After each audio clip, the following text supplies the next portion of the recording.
హైదరాబాద్లో అక్రమ నిర్మాణాలపై కొరడా రగులుస్తుంది జీహెచ్ఎంసీ అధికారులు. పర్మిషన్ లేకుండా ఇష్టపూరితమైన నిర్మాణాల్లో బిల్డింగ్లను కూల్చేస్తున్నారు. లేటెస్ట్ గా బంజారాహిల్స్ రోడ్ నంబర్ 11 లో నిబంధనలకు విరుద్ధంగా నిర్మించిన బిల్డింగ్ ను కూల్చేశారు జీహెచ్ఎంసీ అధికారులు. సెల్ట్ +2 అంతస్తుల పర్మిషన్ తీసుకొని సెల్లార్, గ్రౌండ్ +6 ఫ్లోర్స్ ని నిర్మించారు. ఈ క్రమంలో అధికారులకు ఫిర్యాదు చేశారు స్థానికులు.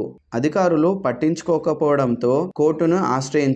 కోర్టు ఆదేశాల మేరకు ఏప్రిల్ 25న అక్రమ నిర్మాణాన్ని కూల్చివేశారు అధికారులు. ఇప్పటికే ఓవైపు హైదరాబాద్ లో అక్రమ నిర్మాణాలను కూల్చివేస్తుంది హైడ్రా. ఫిర్యాదుల కోసం ఏకంగా ప్రతి సోమవారం ప్రజావాణిని కూడా ఏర్పాటు చేసింది. ప్రజల నుంచి వచ్చే ఫిర్యాదులను స్వీకరిస్తుంది. వీటి ఆధారంగా పరిశీలించాలని, అక్రమంగా నిర్ధారించినట్లయితే నిష్పక్షపాతంగా తొలగించాలని కూడా నిర్ణయించుకుంది. హైడ్రాపై మీ అభిప్రాయాన్ని కామెంట్ చేయండి.